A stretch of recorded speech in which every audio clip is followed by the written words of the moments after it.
میں اپنے جیون ساتھی کے ہمراہ خوش و خرم زندگی گزار رہی تھی۔ ہمارے 4 بچے تھے۔ صحن دن بھر ان کی من موہنی چہکاروں سے گونجتا رہتا تھا۔ کبھی سوچا بھی نہ تھا کہ میرا گھر جو رشک جنت تھا کبھی تنکوں سے بنے آشیانے کی مانند بکھر جائے گا اور میں اس کے نشان ڈھونڈتی رہ جاؤں گی۔ 16 برس کی عمر میں میری شادی سبحان سے ہوئی اور میں اپنے خاوند کے ساتھ 11 برس ہی گزار سکی کہ ایسی آندھی چلی جو میری ساری خوشیوں کو تباہ و برباد کر گئی۔ سبحان ایک سرکاری محکمے میں ملازم تھے۔ ہم لاہور میں رہا کرتے تھے۔ وہ مجھے ہمیشہ خوش دیکھنا چاہتے تھے، لہٰذا زیادہ روک ٹوک نہ رکھتے۔ جب چاہتی رشتہ داروں یا پڑوس میں چلی جاتی، سبحان نے کبھی منع نہ کیا۔ شاپنگ کے لیے بھی کسی نہ کسی پڑوسن کو ساتھ لے لیتی تھی۔ خاوند کا مجھ پر بھروسہ تھا۔ میرے لیے یہ بات باعث افتخار تھی کہ وہ مجھے کہیں آنے جانے سے نہ روکتے تھے اور شکی انسان نہ تھے۔ تب ہی تو ہمارا گھر رشک جنت تھا۔ مجھے اپنے خاوند سے پیار تھا، میں ان سے اور وہ مجھ سے مخلص تھے۔ یہی اخلاق تھا جس نے ہمارے گھر آنگن کو خوشیوں سے بھر رکھا تھا۔ ایک دن سبحان گھر آئے تو اداس تھے۔ میں نے محسوس کر لیا کوئی غیر معمولی بات ہوئی ہے۔ میں نے انہیں کھانا دیا۔ کچھ دیر انہوں نے آرام کیا۔ پھر میں نے ان سے پریشانی کی وجہ پوچھی تو کہنے لگے، میرا تبادلہ اسلام آباد ہو گیا ہے، لیکن تم اور بچوں کو ساتھ نہیں لے جا سکتا۔ وہاں فی الحال رہائش کا کوئی انتظام نہیں ہے۔ سوچتا ہوں تم اکیلی یہاں کیسے رہو گی۔ بس اتنی سی بات ہے۔ آپ اور اس قدر پریشان ہیں۔ یہ محلہ میرے لیے اجنبی تو نہیں، یہ ہمارا آبائی گھر ہے۔ برسوں سے یہ لوگ ہمارے ساتھ رہ رہے ہیں۔ ہر کوئی ایک دوسرے کو جانتا ہے۔ پڑوسی دکھ سکھ میں کام آنے والے لوگ ہیں۔ مجھے یہاں کسی بات کا ڈر نہیں۔ آپ سکون سے اسلام آباد جائیں۔ رہائش کا انتظام کر کے جلد ہم کو لے جائیے گا۔ یہ تو ٹھیک ہے، لیکن بچے چھوٹے ہیں۔ 4 بچوں کا ساتھ ہے، ان کے کئی مسئلے مسائل ہوتے ہیں۔ سوچ رہا ہوں کچھ دنوں کے لیے تم لوگوں کو گاؤں اپنے بڑے بھائی کے پاس شفٹ کرا دوں۔ ایسا نہ کریں، اپنے گھر کے سوا مجھے اور بچوں کو کہیں چین و سکون نہیں ملے گا۔ بڑے دونوں اسکول جاتے ہیں، گاؤں میں کیسے پڑھ پائیں گے؟ وہ گمسم سے رہ گئے۔ پھر کہا، اچھا، اپنا اور بچوں کا خاص خیال رکھنا۔ کچھ مشکل محسوس کرو تو اپنے بھائی آفاق کو بلا لینا، وہ تمہارے ساتھ رہ جائے گا جب تک وہاں فیملی کے لیے رہائش کی سہولت نہ مل جائے۔ مجھے تمہاری اور بچوں کی جدائی برداشت کرنا پڑے گی۔ سبحان اسلام آباد چلے گئے اور میں لاہور میں قیام پذیر رہی۔ گھر ذاتی تھا، کرایہ وغیرہ کا مسئلہ نہ تھا، محلے دار اچھے تھے۔ سبحان فون پر خیریت دریافت کرتے اور میں ان کو تسلی دیتی کہ فکر نہ کریں، ہم کو کوئی پریشانی نہیں۔ ایک روز چھوٹے بیٹے اشر کو بخار ہو گیا۔ میں نے پڑوسن سے کہا، میرے ساتھ ڈاکٹر کے پاس چلو، اشر کو دکھانا ہے۔ وہ بولی، آج میری بیٹی کے رشتہ کے سلسلے میں کچھ مہمان آ رہے ہیں، ورنہ ضرور چلتی۔ تمہارے ساتھ اپنے بیٹے کو بھیج دیتی ہوں، اسے لے جاؤ۔ منان میرے سامنے چھوٹے سے بڑا ہوا تھا، اب وہ 18 برس کا تھا۔ اسے چھوٹے بھائی جیسا ہی جانتی تھی۔ میں نے اعتراض نہ کیا اور اس کے ساتھ اشر کو کلینک دکھانے لے کر چلی گئی۔ ڈاکٹر صاحب نے اشر کو دیکھا، کچھ دوائیاں لکھ دیں اور ہم گھر آنے کے لیے سڑک پر نکلے۔ اچانک ایک گاڑی وہاں آ کر رکی۔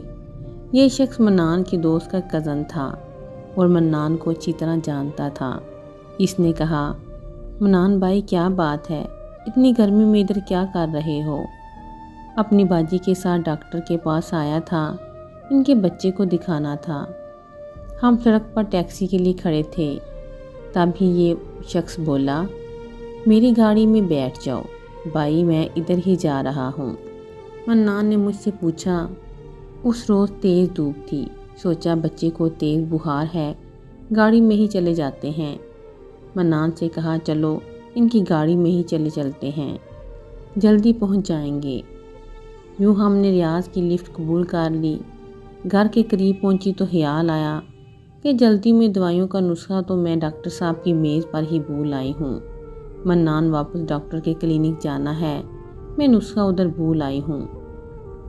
منان نے کہا کوئی بات نہیں باجی، میں جا کر لے آتا ہوں۔ نہیں میں ساتھ چلتی ہوں، ممکن ہے پرچہ گر گیا ہو تو ڈاکٹر صاحب سے دوبارہ لکھوانا ہوگا۔ میں نے بچہ منان کی گود میں دے کر کہا ایسا کرو اشر کو باجی حمیدہ کو دے دو اور واپس آ جاؤ۔ ریاض بولا ہاں، منان بچے کو بہار کی حالت میں دوبارہ لے جانا درست نہیں، اس کو گھر میں دے آؤ، ہم دوبارہ ڈاکٹر کے پاس چلتے ہیں۔ منان اشر کی باہوں میں سے اتر کر گھر کے اندر چلا گیا۔ میں گاڑی میں بیٹھی تھی۔ اس سے پہلے کہ وہ واپس آ کر موٹر میں بیٹھتا، ریاض نے گاڑی سٹارٹ کر دی اور تیزی سے سڑک پر لے آیا۔ میں نے کہا ریاض بھائی یہ آپ کیا کر رہے ہیں، منان کو تو آ جانے دیں۔ کہنے لگا گاڑی میں پٹرول ڈلوا دوں پھر اسے بھی لے چلتا ہوں، ذرا جلدی ہے کیونکہ 4 بجے مجھے پشاور روانہ ہونا ہے۔ اس کے بعد تو گاڑی فراٹے بھرنے لگی۔ میں نے احتجاج کیا تو اس نے پانی کی بوتل مجھے دی۔ باجی آپ پانی پی لیں، گھبرائیے نہیں، ابھی واپس چلتے ہیں۔ وہ سامنے گھر سے گاڑی کے کاغذات اٹھانے ہیں ورنہ پشاور جاتے ہوئے رستے میں چلان ہو جائے گا۔ مجھے پیاس لگ رہی تھی، میں نے بوتل منہ سے لگائی، اس میں نہ جانے کیا ملا تھا، پیتے ہی میں بے ہوش ہو گئی۔ جب آنکھ کھلی تو اپنے گھر اور بچوں سے بہت دور آ چکی تھی۔ قصہ مختصر، ریاض کا تعلق بندہ فروشوں کے گروہ سے تھا۔ میں بیوقوف اس کی گاڑی میں اس بھروسے پر بیٹھی رہی کہ یہ منان کا دوست ہے۔ اس نے ایسی پھرتی دکھائی کہ منان کو بھی پیچھے چھوڑ دیا۔ پشاور لا کر ریاض نے جن کے حوالے کیا، یہ بہت بے رحم تھے، جو اغوا شدہ مردوں، عورتوں اور بچوں کو علاقہ غیر میں لگنے والی انسانوں کی منڈی تک پہنچاتے تھے اور اغوا شدہ افراد فروخت کر کے دام کھڑے کر لیتے تھے۔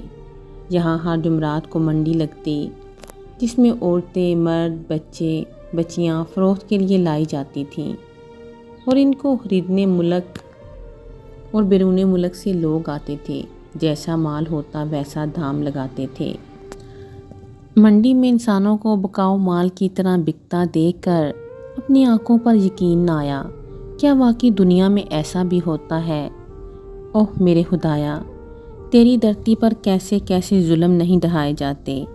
انسان پر انسان سے بڑھ کر کسی ظلم نہ ڈھایا ہوگا۔ دولت ایسی بری چیز تو ہے، کسی بدترین ذرائع سے حاصل کرنے پر بھی آدمی نہیں شرماتا۔ معصوم بچوں کو اپنی آنکھوں کے سامنے بکتا دیکھا۔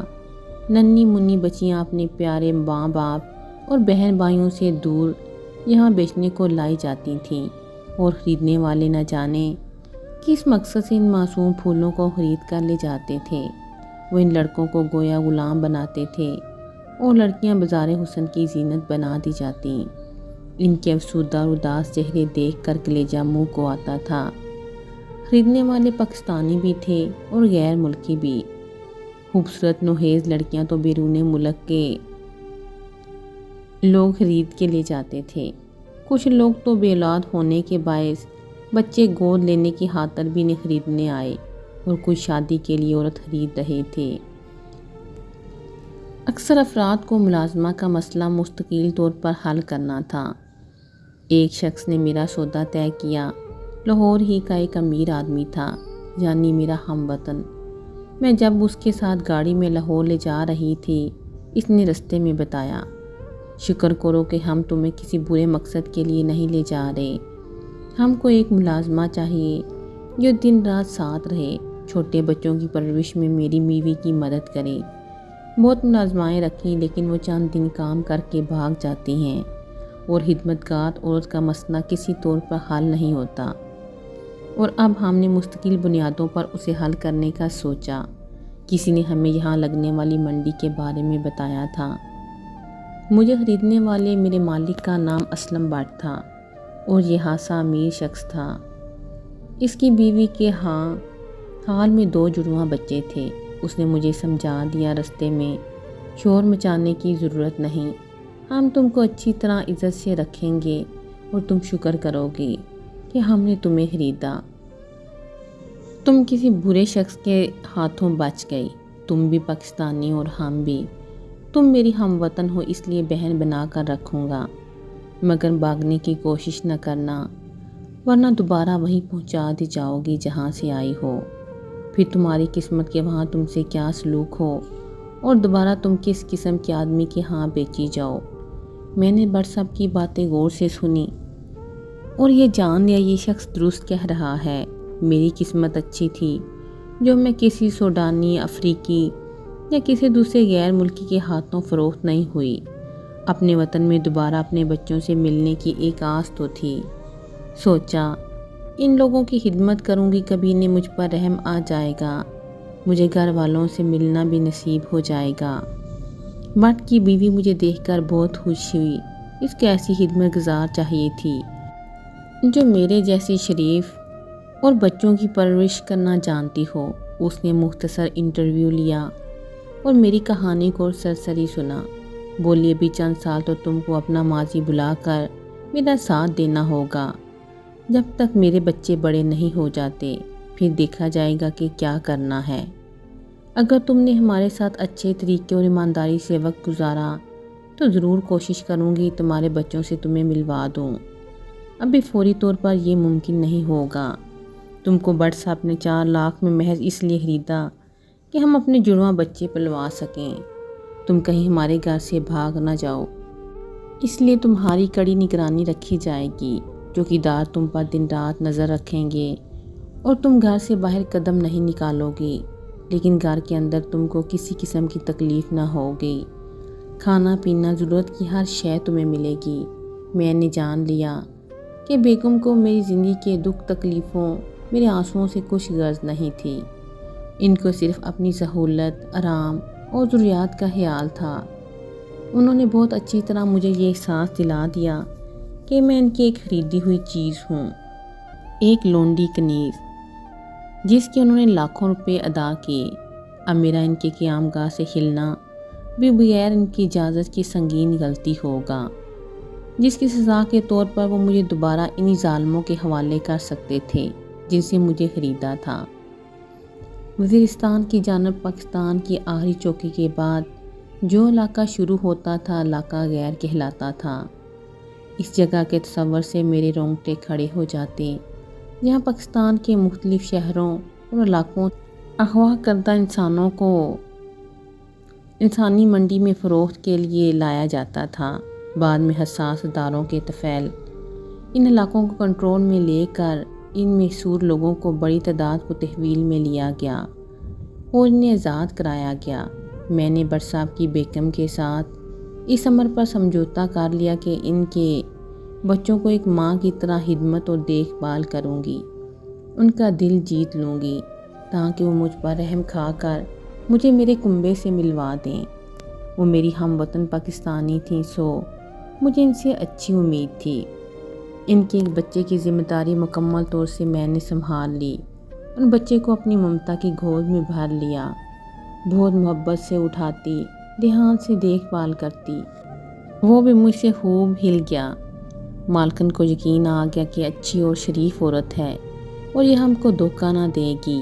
ایک بچہ میرے حوالے، دوسرا ان کے پاس ہوتا۔ مالکن کا خیال ٹھیک تھا، میرا ان لوگوں کو دھوکہ دینے کا کوئی ارادہ نہ تھا۔ اس امید کی وجہ سے وہ ایک دن خوش ہو کر مجھے اپنی کڑی قید سے آزاد کر دیں گے۔ میں ان کے گھر کا ایک فرد بن چکی تھی، ان کے بچوں کی پیار سے پرورش کر رہی تھی، جس کے بدلے وہ مجھ سے اچھا سلوک کرتے۔ تاہم یہ لوگ میری سخت نگرانی کرتے تھے۔ مالکن مجھ پر نگاہ رکھتی کہ کہیں میں کسی سے بات نہ کروں۔ مجھے اجازت نہ تھی کہ ان کے گھر سے باہر جھانکوں یا قدم بھی باہر نکالوں۔ گھر آنے والے مہمانوں سے بھی کلام کرنے کی اجازت نہ تھی۔ کتنی بڑی بد نصیبی تھی، میرا گھر جہاں سے تھوڑی دور ہی تھا اور میں اپنے گھر نہ جا سکتی تھی، نہ کسی کو پیغام بھجوا سکتی تھی اور نہ بچوں سے مل سکتی تھی۔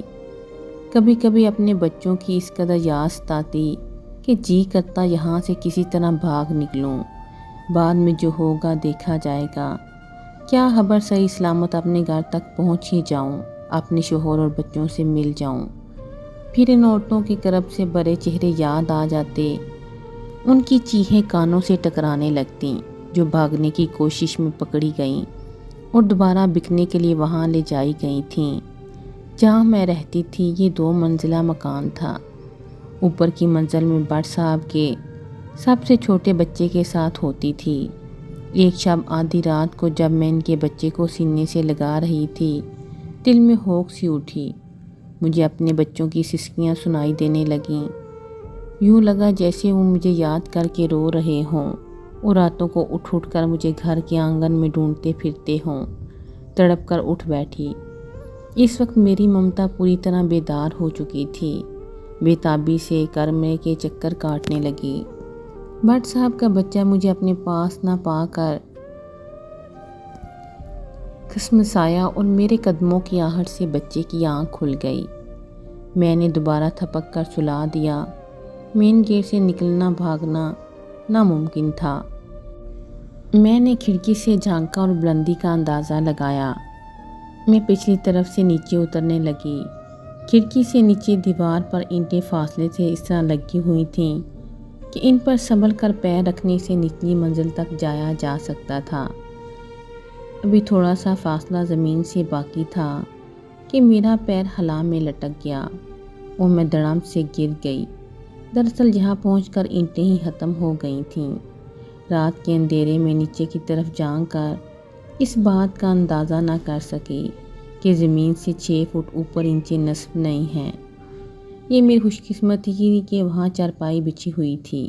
میں اس پر جا گری اور مجھے چوٹ نہ آئی۔ تب میں نے دیوار کے ساتھ چارپائی کو کھڑا کر دیا اور اس کی مدد سے گھر میں کود گئی۔ یہ پڑوسی کا گھر تھا۔ آہٹ پر ان کا نوکر اور اس کی بیوی جاگ گئے۔ وہ دیوار کے قریب عقبی صحن میں چارپائی ڈالے سو رہے تھے۔ انہوں نے مجھے پکڑ لیا۔ میں نے ہاتھ جوڑے کہ میں چور نہیں، ایک بے بس مظلوم عورت ہوں جو ان لوگوں کی قید میں ہوں۔ کہا خدارا شور نہ مچاؤ، میں سارا حال بتاتی ہوں۔ میرا حوال سن کر وہ بھی رو رہے تھے اور میں بھی رو رہی تھی۔ مجھے سرونٹ کوارٹر میں لے آئے۔ عورت نے اپنے وہ کپڑے دیے جو میں نے پہن لیے، اپنا لباس وہاں ہی پھینک دیا۔ انہوں نے مجھے کرایہ بھی دیا۔ راتوں رات میں گھر چلی گئی۔ گھر کو تالا لگا تھا۔ گھر کے باہر بیٹھی رہی یہاں تک کہ فجر کی اذان سنائی دی۔ ہزاروں آرزوئیں دل میں تھیں۔ خوشی کے آنسو خوف سے مل کر عجیب احساس کے ساتھ بہہ رہے تھے۔ میں نے اجڑی ہوئی دہلیز کو پار کیا، مگر وہاں تو دھول اڑ رہی تھی۔ صبح کا نور پھیل چکا تھا اور در پر تالا میرا منہ چڑھا رہا تھا۔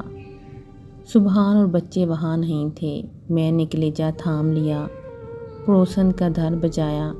منان کے والد نے در کھولا۔ انہوں نے بتایا جب تمہاری گمشدگی کے بعد سبحان کو فون پر اطلاع دی وہ خود آ گئے۔ ان کے آنے تک منان کی ماں تیرے بچوں کے پاس لگی، مگر یہ تو بتا تو اس نامراد ریاض کے ساتھ کیوں بھاگ گئی، اپنے شوہر، گھر اور معصوم بچوں کو چھوڑ کر؟ ہم نے تیرے بارے کبھی ایسا نہیں سوچا تھا۔ چچا جی میں باغی نہیں تھی۔ اس نامراد نے مجھے نہ جانے کیسا پانی پلا کر بے ہوش کیا اور علاقہ غیر لے گیا۔ وہاں مجھے فروخت کر دیا۔